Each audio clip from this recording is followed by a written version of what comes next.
Le prince Harry a été ridiculisé pour s'être adressé à une foule clairsemée à New York alors qu'il prononçait un discours liminaire aux Nations Unies. Il a été rejoint par sa femme, Meghan, pour le voyage marquant la journée Nelson Mandela. Il a profité de ce moment pour louer son âme sœur, la duchesse de Sussex, ainsi que pour rappeler des souvenirs qu'il associe au continent africain et à sa mère, feu la princesse Diana.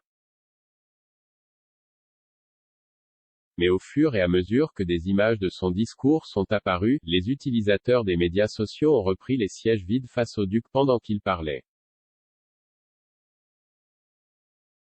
Un utilisateur de Twitter, @valcardevon1922, a commenté sarcastiquement, c'était dans une salle comble.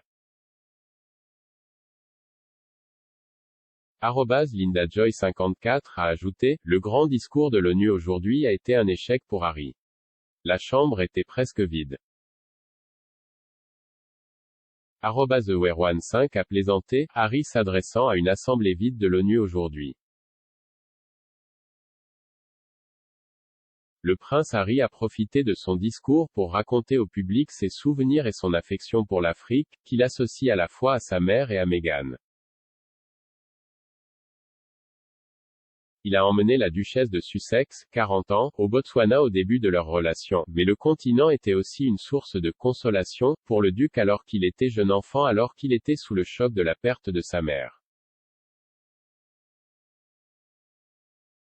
Il a déclaré, depuis que Jai visitait l'Afrique pour la première fois à l'âge de 13 ans, Jai toujours trouvé de l'espoir sur le continent.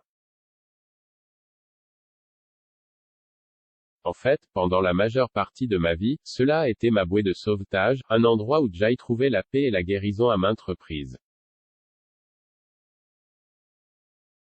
C'est là que je me suis senti le plus proche de ma mère et que Jai cherchait du réconfort après sa mort et que Jai sut que j'avais trouvé une âme sœur en ma femme.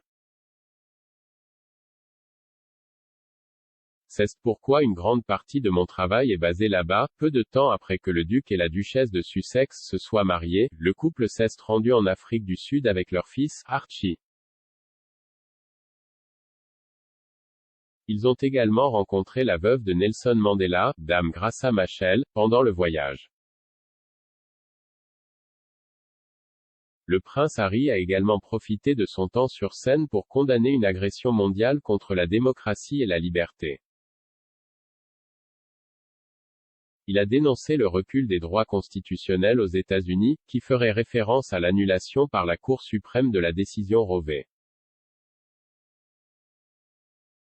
Wade plus tôt cette année, il a déclaré, et de l'horrible guerre en Ukraine au recul des droits constitutionnels ici aux États-Unis, nous assistons à une attaque mondiale contre la démocratie et la liberté, la cause de la vie de Mandela.